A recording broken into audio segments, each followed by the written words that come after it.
Okay, so this is just a series of videos that try and go over what I've been learning so far in biology. So this will cover concept one,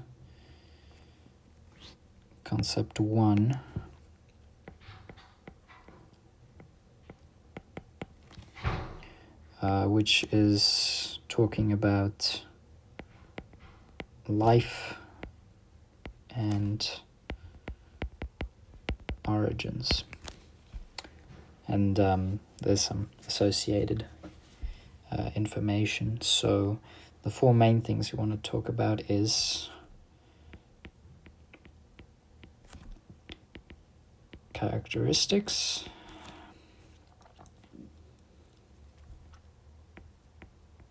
origins of life, and then evidence, and then we also want to talk about the importance of water, and then finally, and this the last one, is talking about elements of nature. So this is talking about carbon, hydrogen, nitrogen, and oxygen. So I'm going to do this as a mind map to see how all the sort of elements connect. So when we talk about life, let's talk about characteristics. So,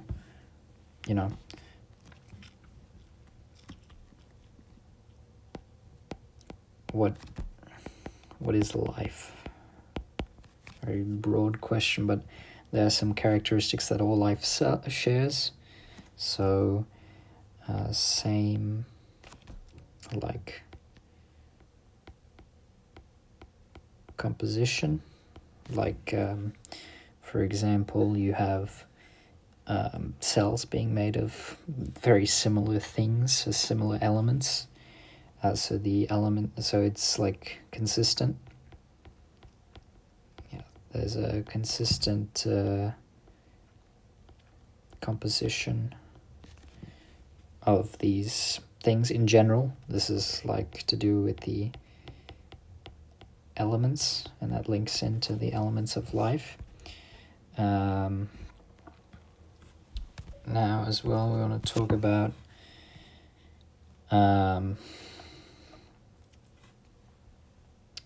life as something that changes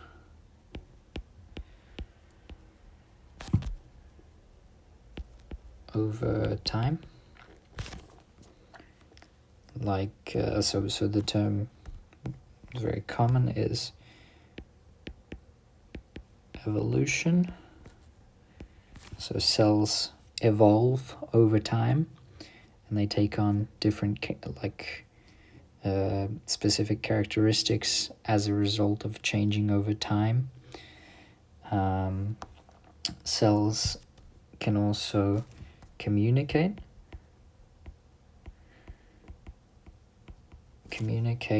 with themselves and with the outside environment. And this is also links. There are a lot of links here to evolution and communication, because without communication we couldn't have evolution, because the cell couldn't understand stimulus that is being placed upon it, and without evolution we wouldn't have the mechanisms by which the cell communicates with the outside. We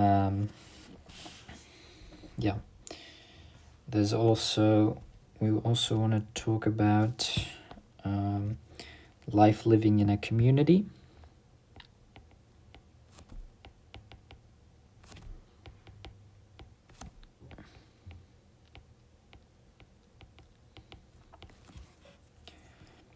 So this sort of means that life depends on life around it. No one cell can exist completely on its own without at least interacting with its environment or interacting around.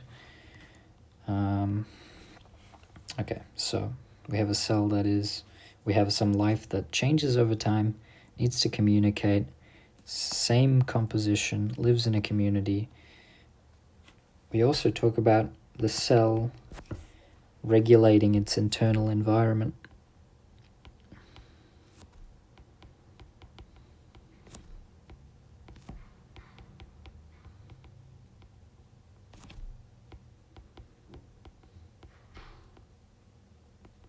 So this is, of course, very important for keeping like the life of the cell, like keeping the cell alive, basically.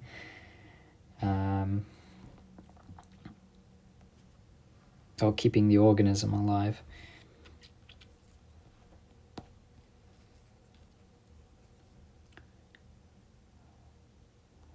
Also, living organisms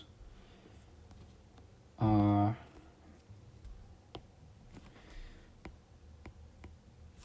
made of cells. That's what cell theory says, at least. So a little cell theory, little note. Cell theory, which is that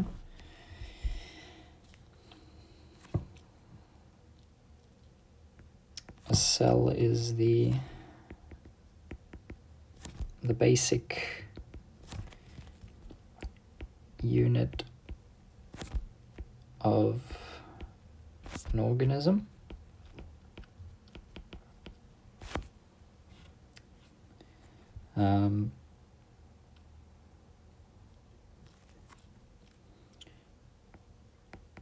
All cells are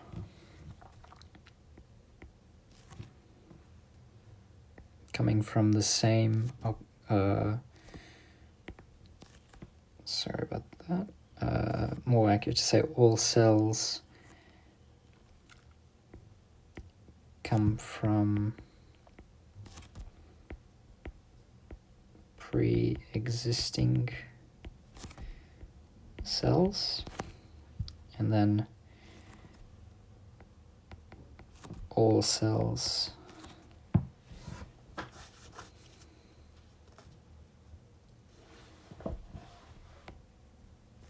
all organisms, apologies,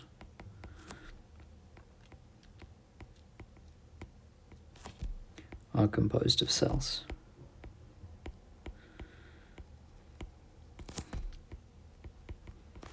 This all cells are made from pre-existing cells will be talked about a little bit more. I'll talk about it as it relates to origins of life.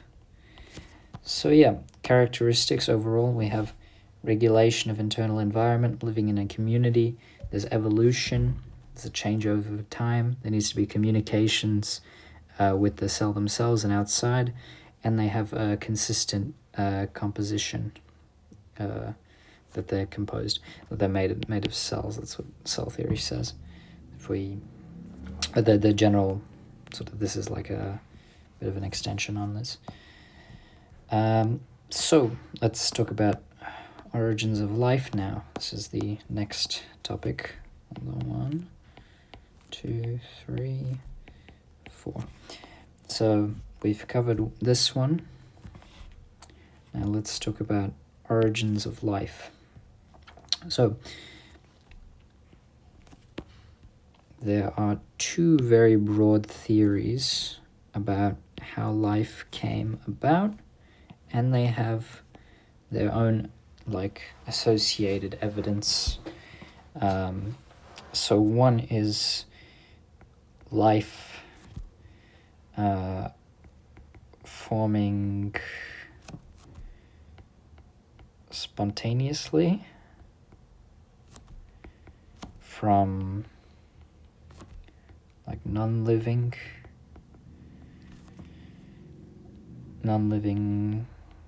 substances.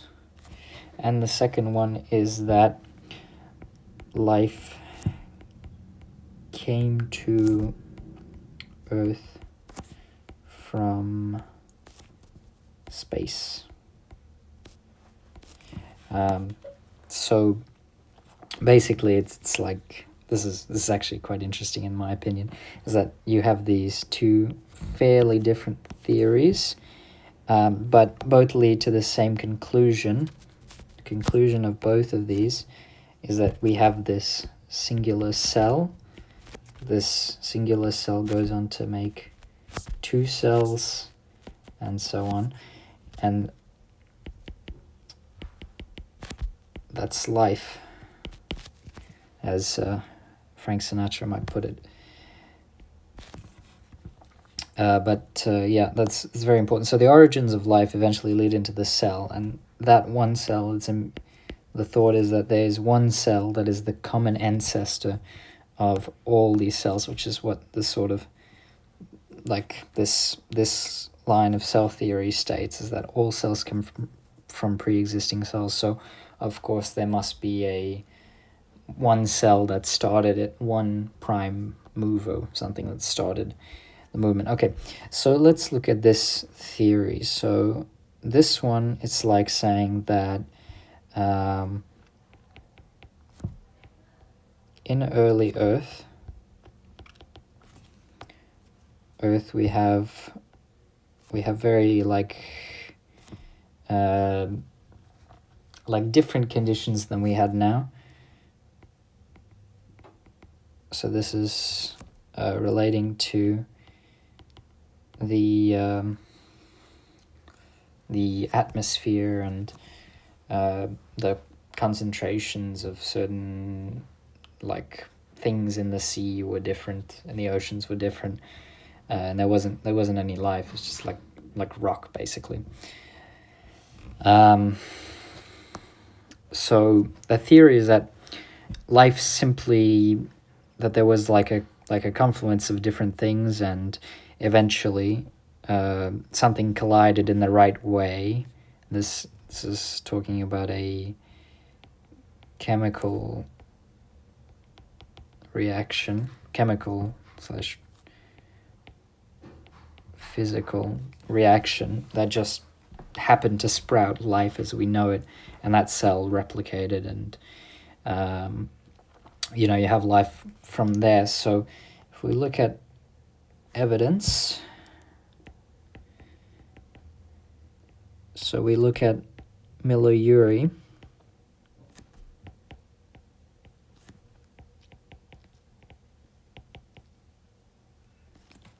So Miller-Urey basically was talking about how, was an experiment that where the same conditions of early Earth were like replicated, and there was electrical impulses which sort of like electrical energy was put through the system, which sort of replicated the effects of like a lightning charge, which is that initial first spark that allowed reactions to have energy in order to form life. So it showed that the amino acids and other micromolecules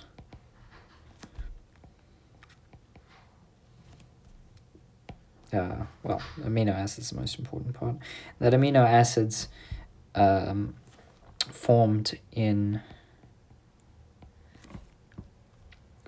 spontaneously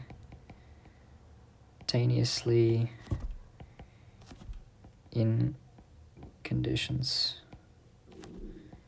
of early Earth.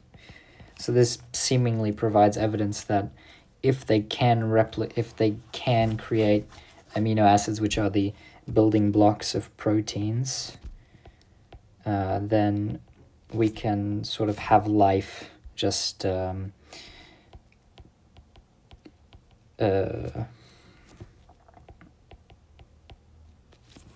we can have like life just pop out of nowhere, because that's all basically just one really big chemical reaction that occurs.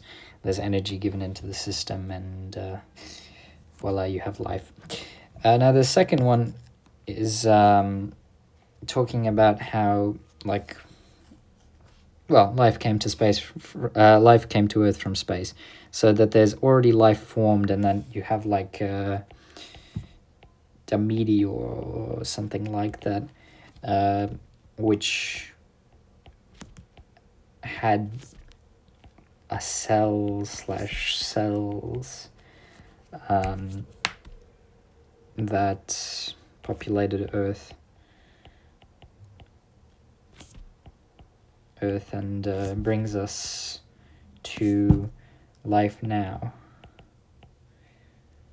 And the sort of evidence is this a very, and we'll talk about limitations in a second, but the evidence of this is that there was a meteor that had amino acids.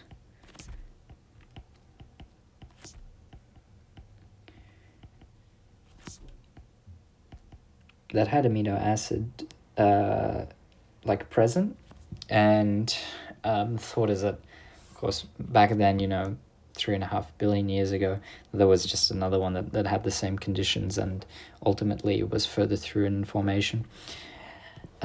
So naturally, the most important thing with this is that we can't actually prove anything because we weren't there. So we'll talk about both of these in terms of limitations.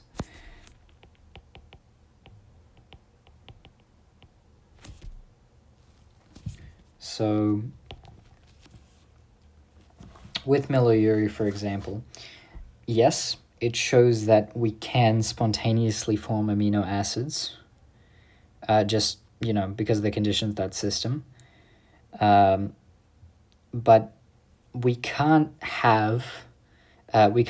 actually show that life did form in this way, because we can't see. These experiments can only be used, that's more correct. Experiments can only show how life may have formed, not how life did form.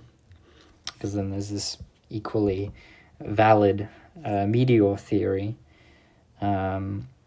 But again, we can't tell, so we can't tell. So, yeah, only guess. There's a bit of guesswork. All right, so talked about origins now, and we talked about characteristics of life. So let's talk about life and water. So, water molecule looks like this. So you have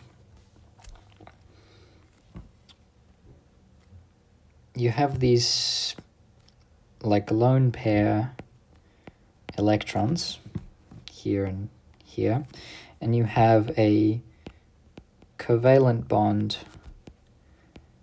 so electron sharing basically, between the oxygen and the hydrogen. Now, this molecule, it's important to understand first this concept of electronegativity when we're talking about water, because a lot of its interactions deal with polarity and electronegativity. So electronegativity is the force of the electrons on the nucleus. I mean they're paired force, but the force of the force of attraction, more correct, attraction between protons and electrons. Now we're gonna in the let's simplify it, and let's say between the nucleus and electrons. So some atoms are, as a result of their electron configuration, more electronegative, which means that they have a higher attraction of their electrons to their nucleus. Oxygen is very electronegative, and hydrogen has a smaller value of electronegativity because it's like there's less force attracting the one electron to the nucleus. So if you look at this bond, there's a sharing of a pair of electrons here for oxygen to complete its octet. So these two electrons, they're pairs, they exist like roughly together. And since hydrogen doesn't have a really big electronegative force, then oxygen sort of takes these things.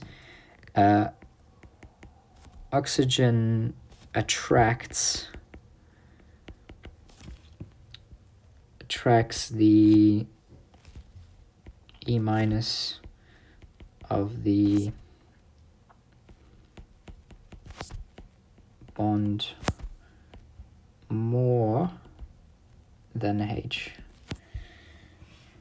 So what this means is that these electrons exist more towards the oxygen. Now, since electrons are the negative charge, and since hydrogen has a positive charge without the electrons, we can sort of say that towards this side, if you look at this oxygen-hydrogen bond, towards this side, there's more E minus.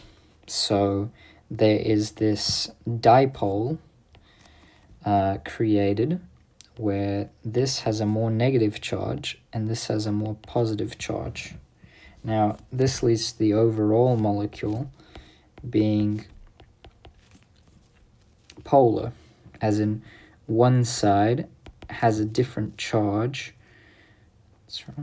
Has a different charge to the other sides of the molecule. So if you have large electronegativity differences, then you have you increase these values because the value of water, the value of the electronegativity means that the electrons are more towards the oxygen. And hence the hydrogen has more of a positive charge. So these are partial charges, but they're pretty strong charges because hydrogen doesn't have very high electronegativity and oxygen has very high electronegativity.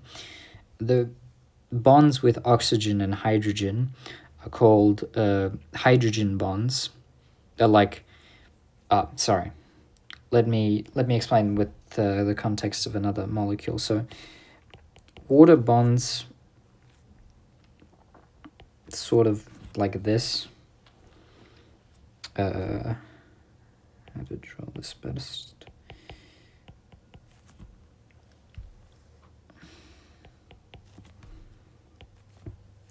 Very crude drawing, but my apologies. Looks like this. So there's a force of attraction between the positive hydrogen and the negative oxygen. So this so between molecules, intermolecular bond is called a hydrogen bond. So water forms hydrogen bonds. That's very important in this context. Between separate water molecules. Now, let's talk about the properties that this gives you. Properties of water. So we'll talk about high specific heat capacity. So this is the C value, which means that high energy to heat up, right? So it takes a lot of energy to heat up water, which also gives it a high heat of vaporization. So it takes a lot of energy to vaporize the substance. Also gives it a high melting point / boiling point. Because of those bonds, it's hard to break them up. It also gives it strong cohesion. So water to water attraction.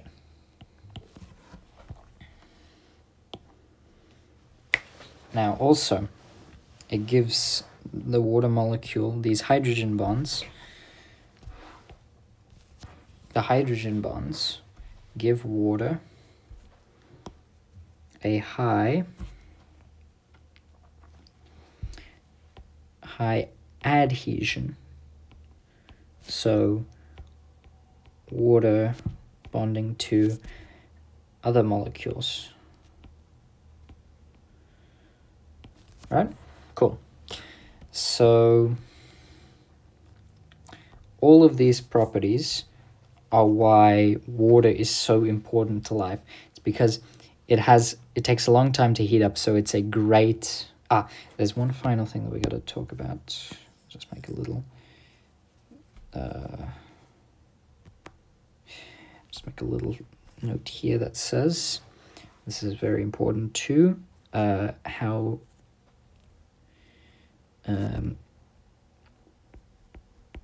solvent, a universal solvent, so it can form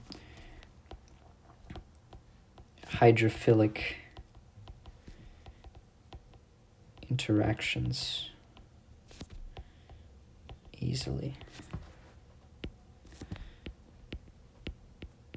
and dissolve ions. And it doesn't dissolve non-polar elements because it is polar, but it sort of clumps them together because they're avoiding the water. So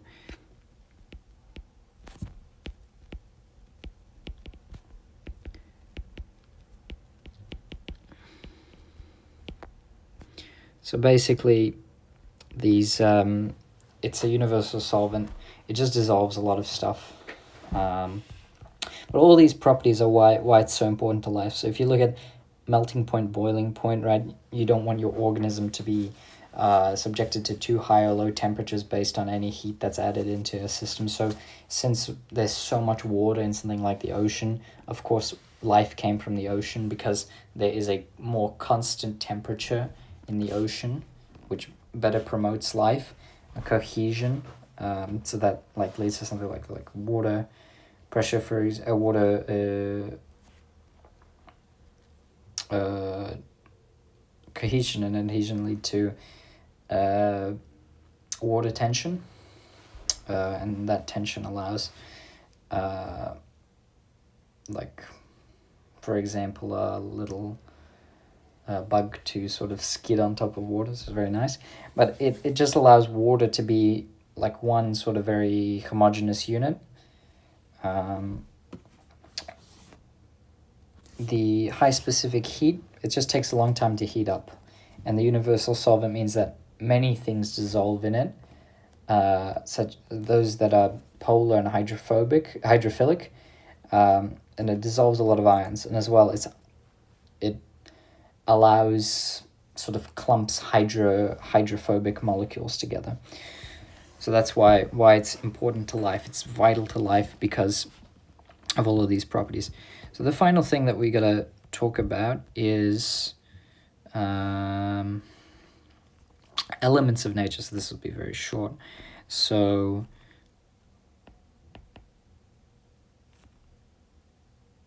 elements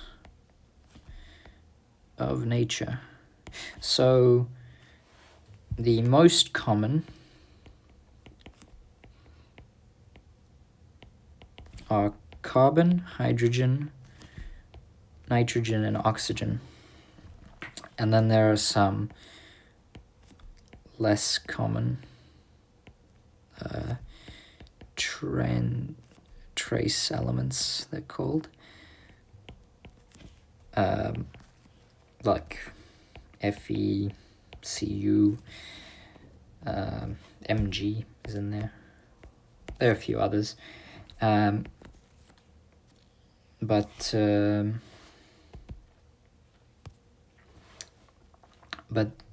these are just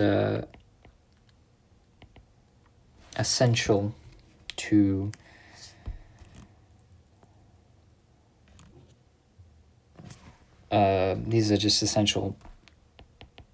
life because they form all the they're in all of the molecules that we consider life. It's like you can't do without carbon or hydrogen or nitrogen or oxygen. There's no life without them. Carbon especially is very important. Carbon can form 4 covalent bonds as it has 4 unpaired valence electrons.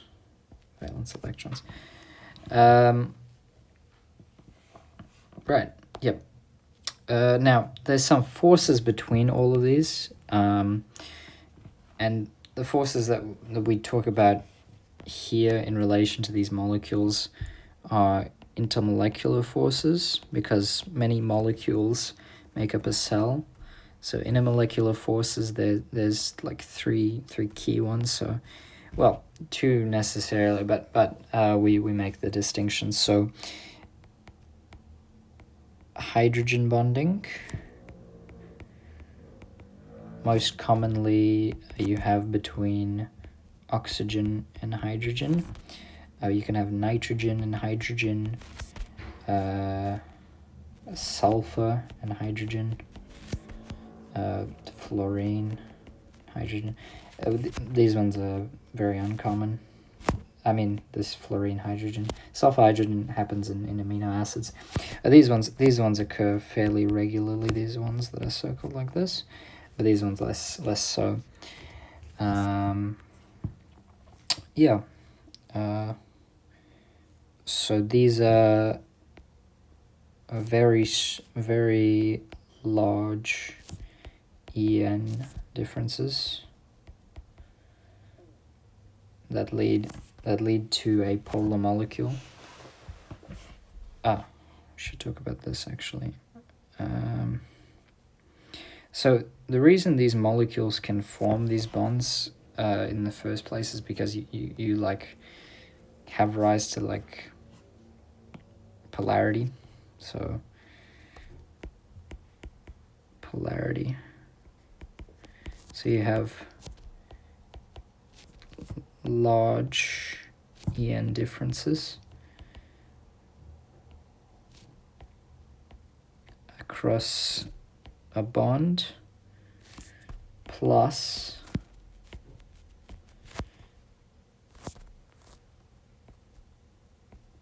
non-symmetry.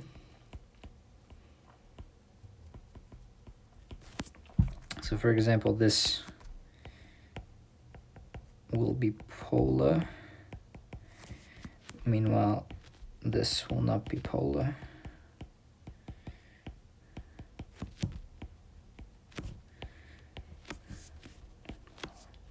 And despite this one having a lot of electronegativity difference, since the forces are all equal, that it's all being pulled towards the respective fluorines, then they're also nonpolar. Like the electrons. It's all about electrons. Now you have dipole. So these are like, if there's a permanent difference in a dipole, like for example with I don't know, H and Cl. So there's this side is going to be more negative for this one. This side's going to be more positive. So there's a positive here and there's a negative here, and so they each attract in different ways. This will attract to and form dipole bonds with negatives, and this one will form intermolecular bonds with positive. Draw that again, sorry. With positive. Okay, cool. And the final one is called dispersion slash, let me make sure I spell it correctly. Van der Waals. So this is called an instantaneous dipole, and as mass increases, IMF increases. This is just as more molecules, what this happens. But what this means is, what this term means is, as the dipole, as the molecules become bigger, there's like an oscillation of, because electrons exist in like clouds. So this is the nucleus, and this is the shell of the electrons. They exist in this sort of cloud shape where there's some probability of them being, here or wherever. And that causes, since electrons are negative, if, let's say, it was majorly concentrated around here, then this side is negative. So this side is negative and this side is positive of the atom. And since there's more atoms in bigger molecules, then these poles, they attract to, whatever it was. And this one would be negative and this one would be positive because opposites attract. And these, it's like an instantaneous dipole. See, this is a fixed dipole. So this is a instantaneous dipole. And yeah, this force sort of forms, it just forms like randomly, just because of the probability of the molecules or the electrons being in a certain place. But if you have more molecules, you have a higher probability, and so the dispersion force overall will be larger as the molecular weight increases. All right. Yep. So I think that's everything. Yeah. So key takeaways. Let's go back on this. So characteristics of life. We got evolution, communication, community, similar composition. They've got like ways of replicating as well. I didn't mention that, but ultimately, yeah, changes over time. There's like ways to replicate. So the origins of life, we either have that one theory about instantaneous and the evidence for that, or the meteor crashing into Earth or what have you. But again, talking about limitations on this is that we can't tell really. Water and life. So water forms those hydrogen bonds. And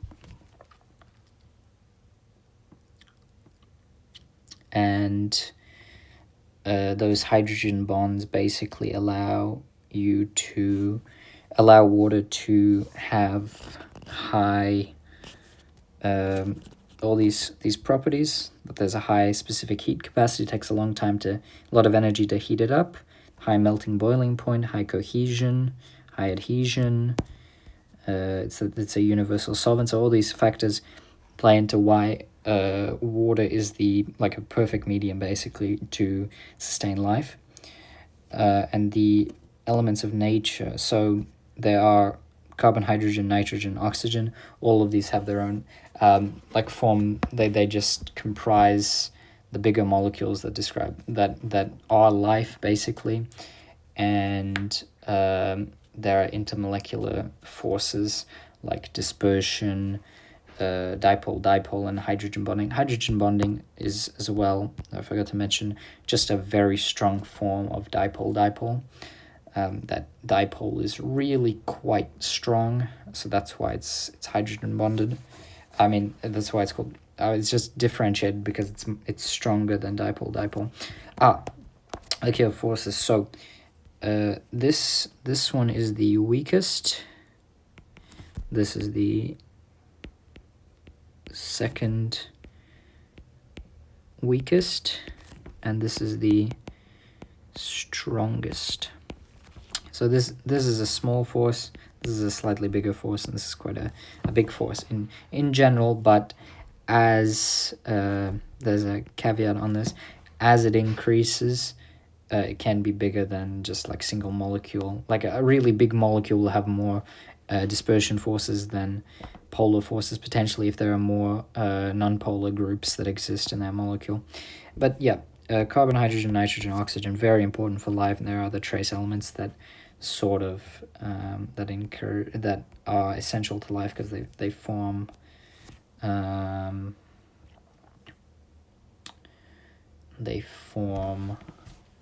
other, but they basically just comprise the molecules. Is there anything else I forgot to leave out? Just one moment.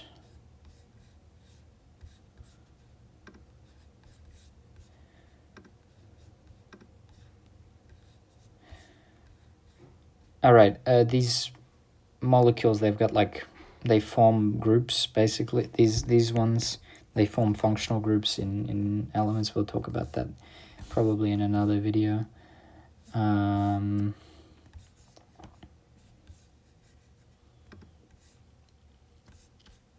Yeah.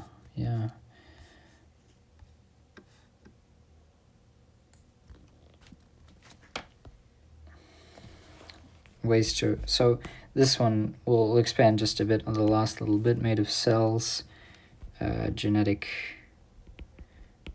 info. There's genetic information in these cells, and that ties back to ways to replicate.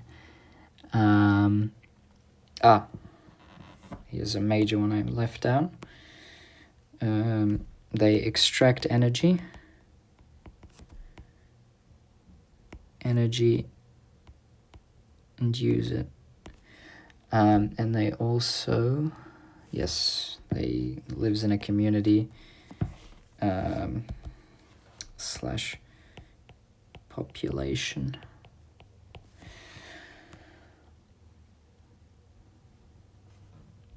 Yeah, so extract energy to use it and use molecules to make new molecules. Okay, I hope that made some sense to somebody. Maybe someone will watch these eventually one day. But yeah, that's a very brief overview of the first concept.